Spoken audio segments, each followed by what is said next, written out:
In this video, we're going to be examining the price level and inflation.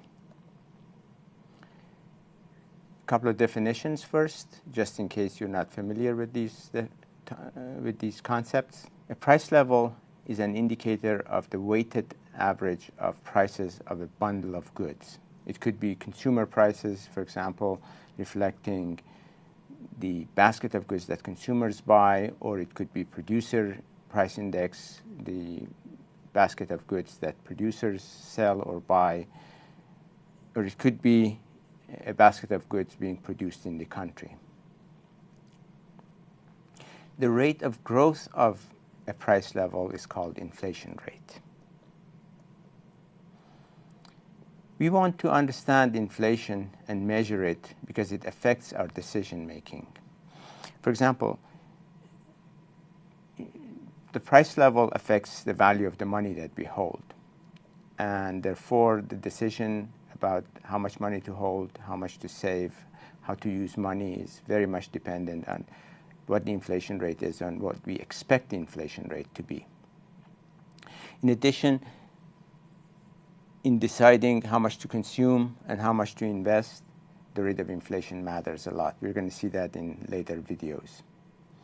And finally, if we want to sign a contract, the terms of the contract depends on what we expect the inflation rate to be.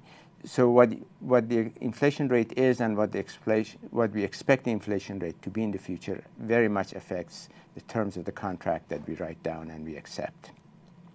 One way to measure prices is to use the GDP deflator, which is defined as the ratio of nominal GDP to real GDP. We've seen how we calculate nominal GDP, what measures of real GDP we have, and if we divide nominal GDP by real GDP, we get the GDP deflator. The GDP deflator is a measure of average price level for all goods and services produced in the country. This is different from what we consume actually because of imports and exports and many other considerations that I'm going to discuss later on. But for now, let me just emphasize that this is a measure that shows the level of prices for goods and services that we produce, or for the value added that we produce in the country. The rate of growth of this measure is the inflation rate measured based on GDP deflator. There are other measures of price levels that we need to know about. GDP deflator, as I mentioned earlier, reflects the prices of all goods and services produced in the country, but not necessarily consumed. If we want to know the price of the basket of goods that people consume, for example, we need to come up with a different measure of average prices. Consumers, for example, buy foreign products as well as domestic products, and foreign products are not included in GDP deflator. Also, there are exports that are produced in the country, part of GDP deflator, but not consumed by consumers.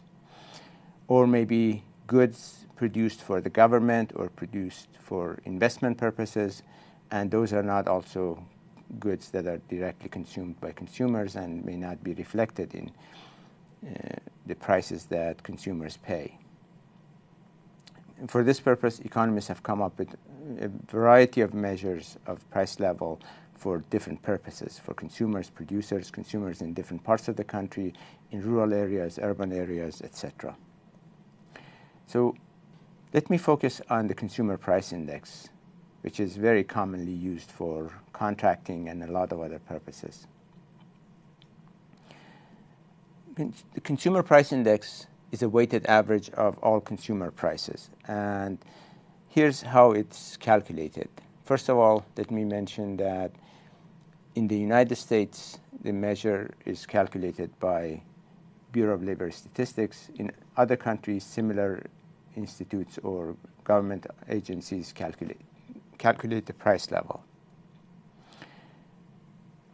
And the CPI measure is used for monitoring cost of living, for adjusting wages, in adjusting pensions, many other purposes.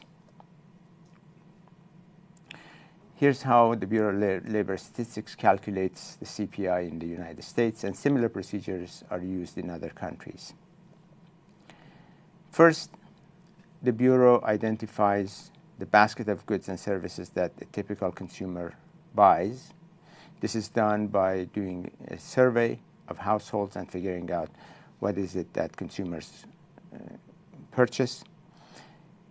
Then they use the survey results based on the expenditures and different items to calculate weights for every good or service or category of goods and services.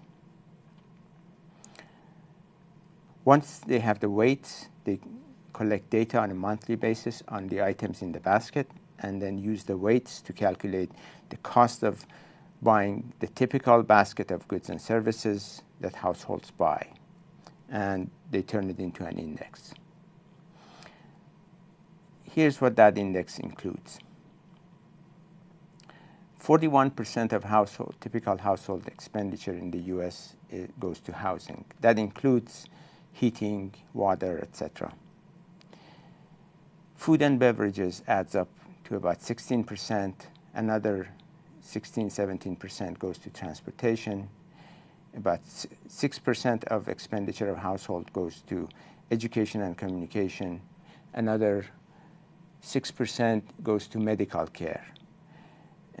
It's interesting to note that this amount, 6%, is what the households pay. It's not the total cost of medical care in the United States. The total cost of medical care is much higher than this, but a lot of it is paid by employers or paid by the government, and as a result does not directly get reflected in household budget. There's another 6% that goes to recreation, and 4% to apparel, and everything else another 4%. So that's the composition of typical household expenditure in the United States. These proportions are somewhat different in different countries, but that's the basic idea, and the relative significance of various types of or categories of items is more or less the same in most countries.